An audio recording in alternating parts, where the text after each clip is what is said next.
রবিন, আপনাকে স্বাগত জানাচ্ছি। বেশ কিছুদিন ধরেই ইরানে আসলে ইসরায়েল এবং যুক্তরাষ্ট্র হামলা অব্যাহত রেখেছে। আমরা রিপোর্টও দেখছিলাম। বিস্তারিত একটু যুদ্ধ পরিস্থিতি এবং এর যে বৈশ্বিক প্রভাব আমাদেরকে বিস্তারিত জানাবেন। না, যেটি দেখতে পাচ্ছি যে এই দুটি দেশের মধ্যে যদি ইরান ইসরায়েল সংঘাত কিংবা এর সঙ্গে যে ইসরায়েলের মিত্র যুক্তরাষ্ট্রেরও যুক্ত হয়ে যাওয়া, তো তাতে পুরো মধ্যপ্রাচ্যই কিন্তু এখন অস্থির হয়ে যাচ্ছে।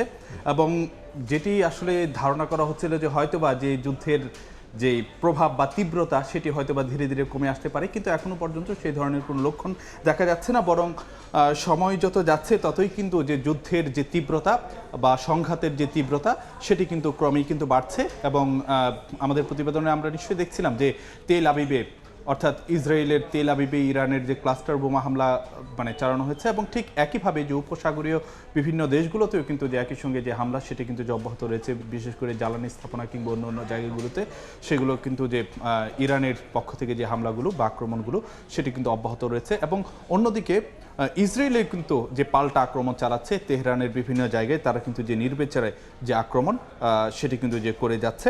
এবং এখন কিন্তু যেটি দেখা যাচ্ছে যে ইরান ও যে যুক্তরাষ্ট্র কিংবা ইসরায়েলের সঙ্গে যে সংঘাত, সে জায়গাতে যুক্তরাষ্ট্র ও ইসরায়েলের যৌথ হামলায় ইরান এখন পর্যন্ত নিহতের সংখ্যা 1300 ছাড়িয়েছে বলে জানা গেছে। তবে অন্যদিকে একটি বিষয় যদি আপনাদেরকে জানাতে চাই যে তেহরানে যেমন পাল্টা আক্রমণ চালাচ্ছে ইসরায়েল, ঠিক একইভাবে লেবাননের কিছু কিছু অঞ্চলেও কিন্তু যে নির্বিচার হামলা চালিয়ে যাচ্ছে ইসরায়েল।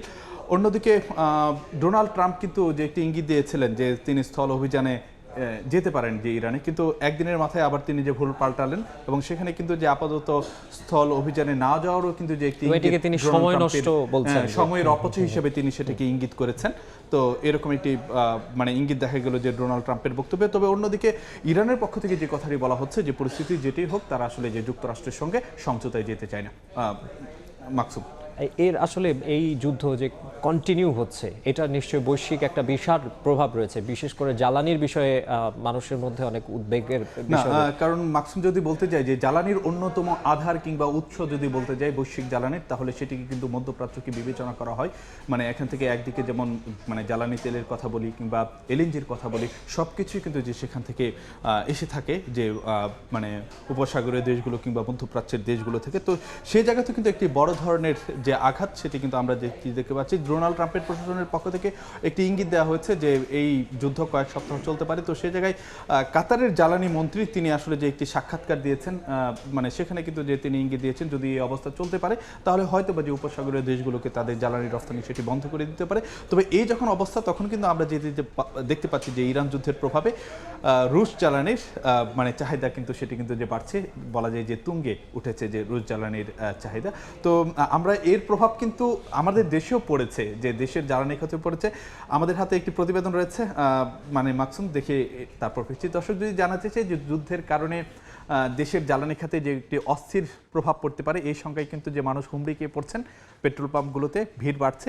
আর দেশের জ্বালানি খাতের নীতি নির্ধারক যারা বলেছেন, তারাও কিন্তু এই খাতে তাদের যেই আশ্বস্ত করার চেষ্টা করেছেন জনগণকে। এই নিয়ে আমার একটি প্রতিবেদন রেখেছে, দেখে তারপর ফিরছি আলোচনায়। মধ্যপ্রাচ্যে যুদ্ধ পরিস্থিতি ঘিরে অস্থির বিশ্ববাজার। জ্বালানি সংকটের শঙ্কায় বাংলাদেশের গ্রাহকরাও। ফিলিং স্টেশনগুলোতে যানবাহনের দীর্ঘ সারি। দিনভর তেল কিনতে অস্বাভাবিক এমন ভিড় রাজধানী সহ দেশের বিভিন্ন জায়গায়। আতঙ্কে গেল কয়েকদিন ধরেই হুমড়ি খেয়ে অতিরিক্ত তেল নিচ্ছেন গ্রাহকরা। দু একটা পাম্প খোলা আছে, যার কারণে এত ভিড়। দৈনন্দিন কাজের জন্য অবশ্যই আমরা একটু রিজার্ভ করে রাখছি, সত্যি কথা যেটা। এমন পরিস্থিতিতে শুক্রবার রাজধানীর বিভিন্ন ফিলিং স্টেশন পরিদর্শন করেন জ্বালানি মন্ত্রী ও প্রতিমন্ত্রী। কথা বলেন ভোক্তা ও পাম্প মালিকদের সঙ্গে। আশ্বস্ত করেন দেশে জ্বালানির পর্যাপ্ত মজুদ আছে। আতঙ্কিত না হয়ে মিতব্যয়ী হওয়ার পরামর্শ দেন প্রতিমন্ত্রী। দুশ্চিন্তাগ্রস্ত হওয়ার কোনো কারণ নেই।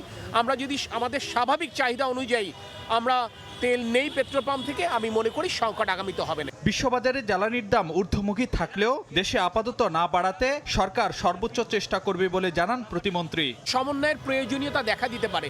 আমরা চেষ্টা করব যতক্ষণ পর্যন্ত তেলের মূল্য বৃদ্ধি না করা যায়, আমরা সেটুকুই চেষ্টা করব।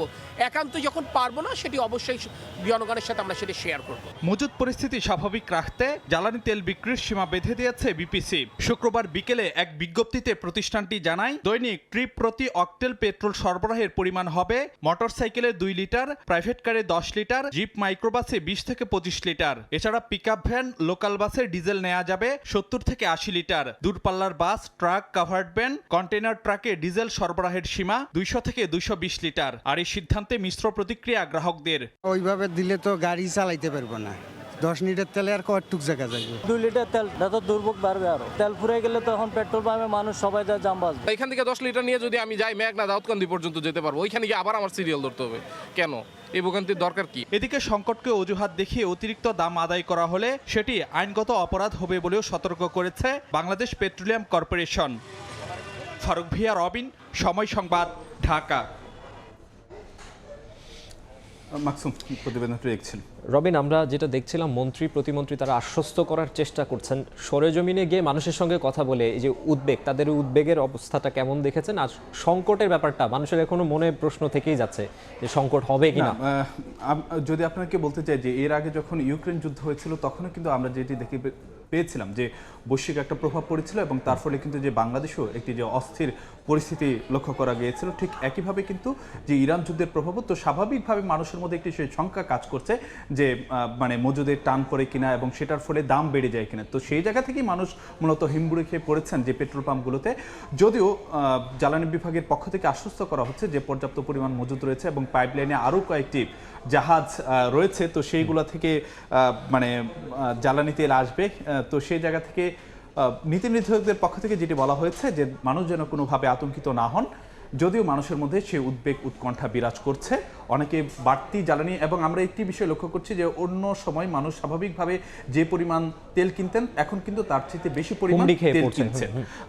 তো সে জায়গাতে জ্বালানি প্রতিমন্ত্রী এবং জ্বালানি মন্ত্রী ও প্রতিমন্ত্রী দুজনে কিন্তু পাম্প পরিদর্শন করেছেন এবং সেখানে গিয়ে তারা মানুষকে আশ্বস্ত করার চেষ্টা করেছেন। তারা বলেছেন যে দুশ্চিন্তার কোনো কারণ নেই, যে পরিমাণ মজুদ রয়েছে বা পাইপলাইনে রয়েছে তাতে সংকট হওয়ার কোনো কারণ নেই। এবং একই সঙ্গে যদিও বৈশ্বিকভাবে জ্বালানির দাম বেড়েছে, কিন্তু দেশে যেন জ্বালানির দাম না বাড়ানো হয় সেখানে যে সরকারের সর্বোচ্চ চেষ্টা থাকবে। তবে মাকসুম, একটি বিষয় কিন্তু আপনাদেরকে জানাতে চাই যে অনেকে একটু আগে বলছিলাম যে অতিরিক্ত জ্বালানি কিনছেন, তো সে জায়গায় সরকার কিন্তু একটি যে নির্ধারিত মানে পরিমাণ বেঁধে দিয়েছে যে দৈনিক ট্রিপ প্রতি সরবরাহ কতটুকু হবে, সেটি মোটরসাইকেলের ক্ষেত্রে অকটেন পেট্রোল 2 লিটার এবং প্রাইভেট কারের ক্ষেত্রে অকটেন পেট্রোল 10 লিটার এবং জিপ মাইক্রোবাসের ক্ষেত্রে 20 থেকে 25 লিটার সরবরাহ করা যাবে। এবং অন্যদিকে পিকআপ এবং লোকাল বাসের ক্ষেত্রে ডিজেল 70 থেকে 80 লিটার নিতে পারবেন। দূরপাল্লার বাস, ট্রাক, কাভার্ড ভ্যান এবং কন্টেইনার ট্রাক সেইগুলোতে 200 থেকে 220 লিটার পর্যন্ত ডিজেল নেওয়া যাবে। তো এর মধ্য দিয়ে আসলে যে সরকার যে বার্তাটি দিতে যাচ্ছে, কেউ যেন আসলে যে মানে বাড়তি মজুদ না করে বা প্রয়োজনের অতিরিক্ত জ্বালানি তেল না নেই, ব্যবহার না করে। জি,